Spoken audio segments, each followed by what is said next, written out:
Hey, what's up guys, aarava here, and welcome back to the episode of my F1 2019 career mode, episode number 84 today for the Brazilian Grand Prix in Season 4, and this is actually a championship decider. If you guys did miss the previous one, then be sure to go check the one out before you see this one, but at the end of that episode, I did allude to the fact that mathematically, we could technically seal the Drivers' Championship today. The Constructors, not so much. That will go to the end between Red Bull and Mercedes, but this battle between myself and Pierre Gasly, because Gasly got that lower position at the USA Grand Prix, and so I won't ruin it, where I got, basically, it meant that the points gap is large enough now. You can see here clearly that if I get enough points here today over Pierre Gasly at the Brazilian Grand Prix around Sao Paulo, then I could seal out the Drivers' Championship this episode. So I'm going to try and aim for that, because it would be a lot less stressful then for the Abu Dhabi Grand Prix, and we kind of just focus then on the Constructors fight with me and Lewis in tandem fighting the Red Bull cars, and not having to worry about our individual performance against Pierre Gasly. But it will be tough. Brazil is always a tough Grand Prix, and there is some rain forecast for this weekend in qualifying, and you never know, it could bleed over into the race as well. But yes, things have suddenly got a little bit more tense than they might have been for this Grand Prix after the way the USA one went. So let's get into this then. Let's go to Saturday and see how we do over one lap. Welcome to qualifying here in Interlagos as the cars are readying up for what's likely to be a very important session. With the weather as it is today, Anthony Davidson, we have, to some extent, to throw the form book out of the window. Who do you see having the advantage on this slippery, unpredictable track surface? The trouble is, Crofty, they need to be thinking about the race tomorrow. You don't want to go jacking up the ride heights and piling on a few points of extra downforce that you're not going to want in the Grand Prix itself. The Parc Fermé regulations mean that you have to make that choice. The best thing the drivers can do is adapt with the tools they have available in the cockpit. Moving the brake bias forward will help stop the rear end slipping out under braking, and opening up the differential can really help tame the oversteer on corner exit. The drivers that can make best use of these techniques will have the best chance for success here today. Right, so we start off the qualifying portion of this video in a bit of a different fashion to usual, actually staring at these screens here, because we're looking at the weather. Right now, it's intermediate, but as we fast forward through the session, it becomes dry enough for the slick tyres at the end of the session, so I thought there's no point, going out on into, we may as well just wait for the dry period. So we're now stuck on a set of soft tyres and gone out there and hopefully just set one lap time to get us through into Q2 then. But of course the track is a little bit green, of course, because the water's washed all the kind of rubber away as we come through there. Butler comes out the pit lane there. I was hoping he was going to try and get out of the way, but instead he just decides to keep going like I wasn't there. He's on an out lap, I'm on my actual flying lap. You'd think you'd be told that there's a car coming on their fast lap, get out of the way, but I guess no love lost between Red Bull and Mercedes here in this championship fight, and he tried to sabotage my qualifying lap there. Still quick enough to go P10 actually, because that's how slow everyone was on the intermediates, but we are going to improve by a decent 2.4 to 5 seconds there as we go through on this second fly. Then we just went on another lap basically on that same set of tyres. We had enough fuel to use, of course, because the engine is so efficient these days with the maxed out engine. So we come through now towards the line. Gasly at the moment the fastest of all there, so the Red Bull car looking quick around Brazil, but across the line for us, we're up into P9 then. Hamilton in the end does finish out first, but again you can see there's a massive gap from myself to him, so it's been that way for now, I would say, ever since he started kind of looking a little bit quicker this season, Hamilton, when he won that first race, I think at the German Grand Prix, and ever since then, obviously, he's just looked quick and has either gone on to win the races or has had DNFs or mechanical failures, but every single time, more or less not, he's looked very rapid in Q1 and Q2, and it's up to me to try and close the gap then to him in Q3, and even in Q2, I think we look a little bit quicker. I think just kind of getting used to the circuit, basically, every time, of course, because I'm simulating the practice sessions these days, so Q1 is really almost like my practice session in a way, but we come through now, cross the line in Q2, get up into the top 10 shootout. P9 though, again, still plenty of time to find to Hamilton there. Gasly right up there with Leclerc as well, so maybe this time Gasly's going to be the actual Red Bull that's going to be up there, who needs to be up there, rather than Devin Butler being the one like he was at USA. But we come through now into Q3. This is at the very start. I literally loaded into Q3, click go to track, and the rain was coming down here, so we need to try and set a time as quickly as we can, essentially, because the longer we wait in the session, the wetter the track will be. So basically, I think I'm one of the first few people. You can see Verstappen set a time, so I think I may be the third car out on track. So here's hoping that I can set a pretty decent lap time and maybe go towards pole position on the front row. Gasly has gone faster, so he He's ahead of me there, so that's a little bit annoying that he maybe got a bit of a drier track than I have. But here we come through. It's been a pretty decent lap, actually. You know, it's been a little bit damp. I could feel it at certain apexes, but still, I've kept it through. And so here we go, across the line, and it is going to be provisional pole at the moment there, ahead of Pierre Gasly, at least, ahead of Verstappen. That is great news for us, but towards the end of the session, Hamilton goes faster, Butler does go faster as well, and so it looks like we'll end out the session as now it's going to be full intermediates, although the indicator says it's cloudy. It was intermediate at the end there, and so Hamilton will be on pole position yet again. Devin Butler in second place there, and myself in third. Pretty close between myself and Devin Butler, actually, and Hamilton actually has a decent lead there to pole, but that's good news for us, at least, that we're ahead of Pierre Gasly ahead of the race. And of course, like I said, if we can try and outscore him by enough points, we could see out the championship. It's going to be a very tough call, because if we were to finish like this, P3, P4, that simply wouldn't be enough, and the championship would go to the Abu Dhabi Grand Prix. So it's a championship decider, but it's going to be a bit of a tough one. I'm going to have to really pray that certain things happen. I'm going to need to be able to try and get to, you know, towards Hamilton and try and race for the race win, basically, and I need Gasly to be around, I think, P4, I think, minimum, to get myself the championship. So things need to fall into place, but, you know, Sao Paulo, things happen. F1 magic is about this circuit sometimes, so let's just all pray for that and see what goes on. But let's go to Sunday and we'll just try our best. As surely as the sun rises in the morning, the Brazilian Grand Prix packs out the grandstands and creates incredible drama. Title deciders, heartbreak, triumph and home glory. All these and more can be found in abundance here at the Autodromo José Carlos Pache. It's an unusual anti-clockwise race here at Interlagos, where the Sao Paulo locals are packed into the grandstands at each of the 15 corners around this classic 2.7-mile circuit. Two very fast sections bookend the famous and highly technical Sector 2, where getting a good run out of Junsao into one of the two DRS zones will be the key to any overtaking prospects today. Anthony Davidson, a very warm welcome to you as you join me in the commentary box for today's event. Let's talk about the engineer. That was a great podium in the last race, so can they keep that momentum going this weekend? It's hard to say. Devon's a very talented driver who likes to push the car to the limits, but he doesn't leave himself very much margin for error, and that's cost him in the past. If he can avoid expensive mistakes, though, I think we could see another great result from him.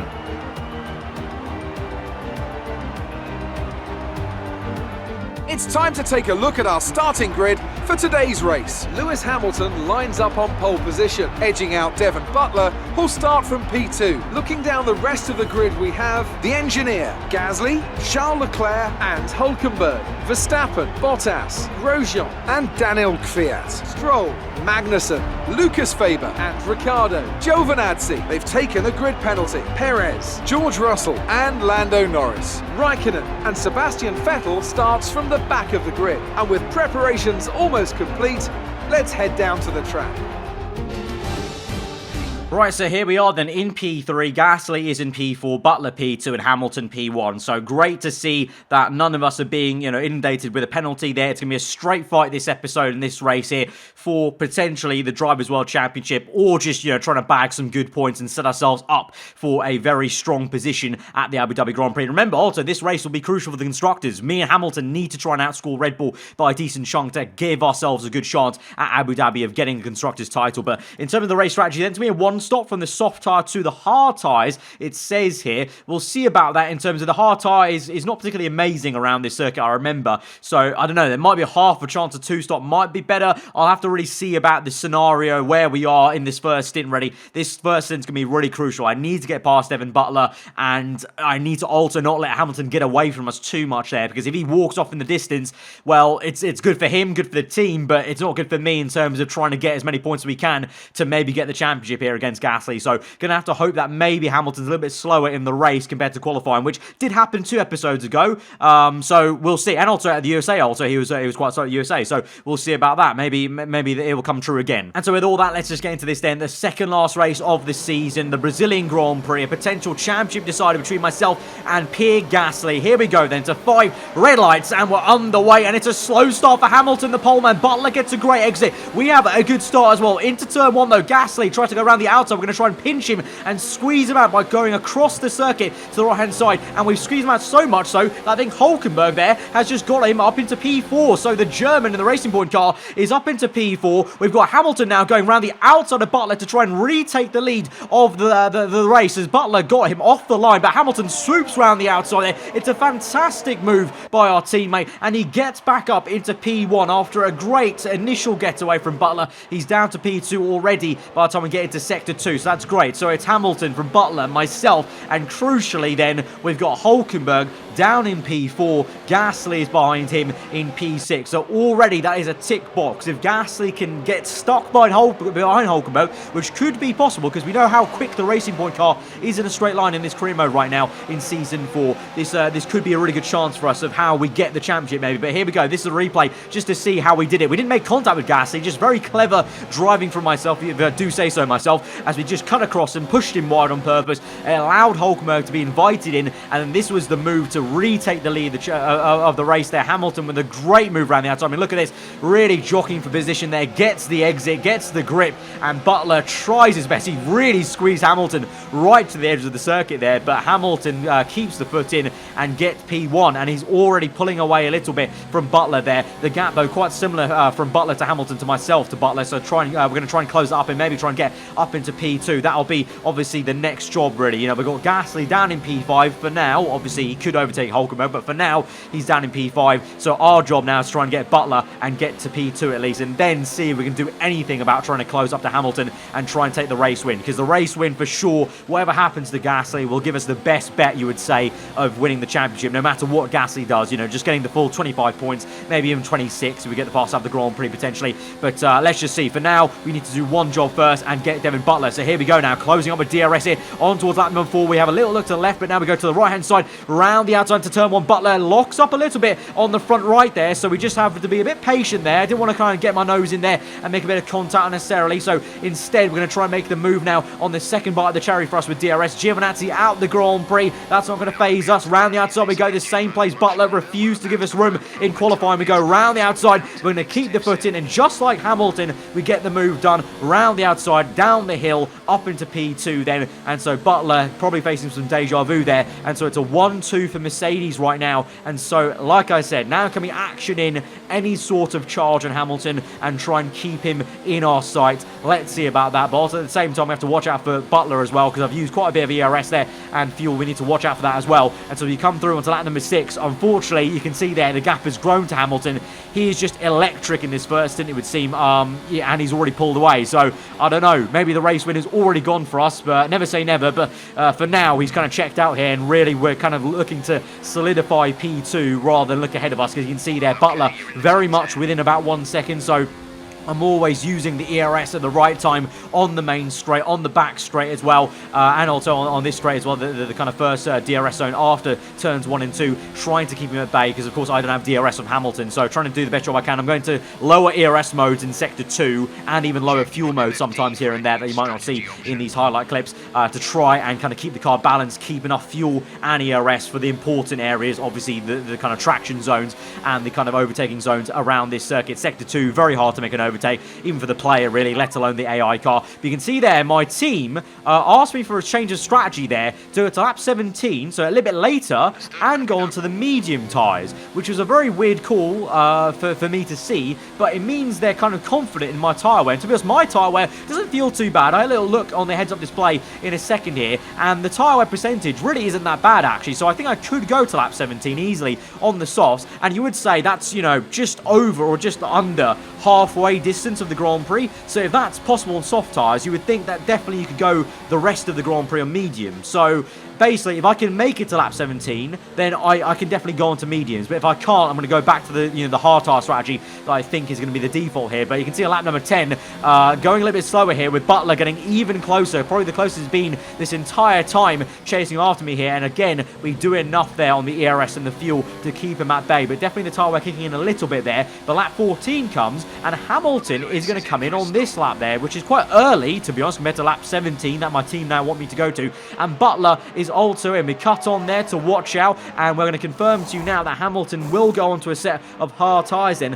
and the same can be said of Devin Butler onto hard tyres. But we continue on, and we're going to take a gamble here and go on to mediums, because the only way now I can see us getting onto Hamilton and closing up to him is trying the medium tyres, being on the faster compounded tyre and hoping that he's made the mistake and that his side of the garage has miscalculated the tyre wear and that the tyre wear is actually okay on the mediums, and then therefore the only thing that's happened is I've got an advantage of the tyre compound. And if that is the case, we might be able to close up to Hamilton. You can see there in the background there as well, Gasly and Hülkenberg are in as well, and I believe they're also going to go onto the medium tyres because they're following me through onto lap 16. So we actually came in a lap earlier than my team wanted me to because the tyre wear was kicking in a little bit too much on the soft tyre, but I still think it will be very decent, I think, hopefully, if the tyre wear holds out. That's the big if here as we come out right behind Lance Stroll. Annoyingly, he wanted to try and overtake him right around the outside there, but he locks up and just kind of holds us up there a little bit, so we have to try and maybe make the move later on in Sector 2. Hopefully he doesn't hold us up too much and kind of, you know, lose us too much time. But we've gained time on Butler there, because you can see on the minimap there on the bottom left, we're a lot further away than he was before the pit stop phases. So actually the overcut on the soft tyre worked better. That's how bad the hard tyres are around this circuit, is I gained some time on Butler on worn softs versus him on fresh hard tyres. So I think this is why this gamble on the medium tyres that my team has suggested that I've gone with is the best bet to try and maybe close up on Hamilton. But here we go. First of all, we'll have to make the move on Stroll, who, like I said, is kind of annoying me quite a fair bit. And you can see the Racing Point car, very decent car actually, very decent race car, good in the straight line, and that's why I'm begging that Hülkenberg can annoy Gasly like hell and hold him up. So far, he has held him up, I will say, up until the pit stop, because watch this, Red Bull with a great pit stop time, of course, Racing Point a little bit slow, and unfortunately Gasly jumped Hülkenberg in the pit lane there. We didn't see that, of course, as we cut away to obviously me exiting the pit lane, but Gasly's already got past Hülkenberg now. Unfortunately, he will stay ahead of him now, probably for the foreseeable future, so that's unfortunate. So Gasly, in the grand scheme of things now, is up into P4 of the Grand Prix, Butler P3, myself P2, Hamilton P1. But you can see here, look at this, the medium tyres working a treat, setting the fast lap of the Grand Prix, and we are now pushing like a stabbed rat on lap number 19, and we've just got to push like this pretty much for the remainder of the Grand Prix. Literally the next, you know, what's that, you know, 16, 17 laps, we've just got to do qualifying laps basically until the tyres start to wear out, and that's exactly what we'll do. We get a little bit of a screen freeze there, but you can see there we're setting a purple second sector, so I'm finding more and more confidence in this car on these tyres as the laps go on. Lap number 20 here, red first sector, purple second sector, across the line, green third, and it's another fast lap of the Grand Prix. And remember, that might help us as well. If we have that extra 1 point for the fast lap of the Grand Prix, that will also help us just to ensure that we maybe get the championship. But we need to try and close up to Hamilton, and we need to try and get the race win, because with Gasly in P4 there, he's going to get 12 points, and myself in P2 with the fast lap of the Grand Prix, that's 19. So I think we need about 10 points to actually get the gap enough to actually secure the championship. So we need to go for the race win here and kind of also hope that Gasly stays put in P4. But we are pushing very, very hard, and the tyres are feeling good. They're not really wearing out that much here. So I think our side of the pit lane garage has done the better calculations. These mediums can go the distance, and obviously they're the better race tyre because they're the faster compounded tyres, and the hard tyres just were very unnecessary by Hamilton and Butler, and that's why myself, Gasly and Hülkenberg have all chosen medium. So, you know, it's actually kind of funny in a way that my championship rivals also done the same strategy there, and so both of us should be quite fast. That's the only thing though, Gasly might get Butler at the end of this Grand Prix as I get Hamilton, and in that case I'm not too sure what the points gap would be in terms of 25 points to 15. I think that'll be 10. That might be enough, but I don't know off the top of my head again. I think it's around 10 points I need for the championship, but I just don't honestly know. I can't quite remember. But here we go then. We're closing up to Hamilton. It's on lap 28. It's been a mega lap. Look at that. Purple first sector, purple second. And so as we go on to lap 29, we might set another fast lap of the Grand Prix, and in doing so, might just overtake Hamilton round the outside into turn one. Here we go. Dive around the outside. Hamilton defends very well there. We're going to try and squeeze the throttle though to the inside of the right-hander, and we do get that done up into P1 of the Brazilian Grand Prix. We've been pushing so hard for about 10 whole laps, 11 laps even, since we made the pit stop, and finally we get the fruit of our labours here. It's been a mega stint. You know, those 9-10 laps flew by for me because I just had tunnel vision of pushing so hard to try and catch Hamilton there. Probably the hardest I've pushed in a long while on F1 2019 career mode, to be honest, really, in terms of how much concentration I had to try and get this. I was so determined to try and get this first place, to try and seal this championship out this episode, and I think we have a very good chance of doing so. But the only thing will be what Gasly does cars with Butler, and if it's going to be enough there still for us to get the championship with the 25 points or 26 points we've got with the race win and the fast lap of the Grand Prix. Because as we now move on to the final few laps of this Grand Prix, here is Pierre Gasly charging on the medium tyres, the same tyres I charged Hamilton on. He is charging his teammate on, Devin Butler, in P3 at the moment, but not for too long, because here goes Gasly, DRS open, around the outside there, on the back straight, two Red Bulls side by side. Ooh, they make a little bit of contact there, but Gasly gets the move done up into P3, and so he's going to get 15 points in this race then. But for me, at the moment, I'm still P1, 26 points with 25 plus the fast lap of the Grand Prix point. At the moment, just trying to hold on to P1. You might have seen there on the previous clip that I was saving fuel, lifting and coasting a little bit there as I burned a lot of fuel catching Hamilton, but of course the engine's so efficient that we're able to save a lot of fuel as well, and so just trying to hold this through. And so here we are now, we move to the last lap of the Grand Prix. Now I'm pretty sure we had a 16-point gap to Gasly before this race, so if my calculations are correct, we're going to get 11 points on him now, 26 to his 15, and so I think this is us coming down the hill, coming through the last few corners of Season 4 at the Brazilian Grand Prix to take the Drivers' World Championship. I think we've done it. I think we have got the championship wrapped up here against Pierre Gasly one race early, and I think we're about to cross the line for the win at the Brazilian Grand Prix to become a triple world champion. This is it. You've become the Drivers' World Champion after that result. Wonderful job and well deserved. And so the celebrations begin, and well earned they are indeed. It may have looked simple at times, but as any racing driver will tell you, competing at this level, at the very top, is anything but simple. There's no catching them now then. We have a new World Drivers' Champion. That's it for another Grand Prix and a fantastic win for Mercedes. What do you think it was, Ant, that gave them the edge over the competition today?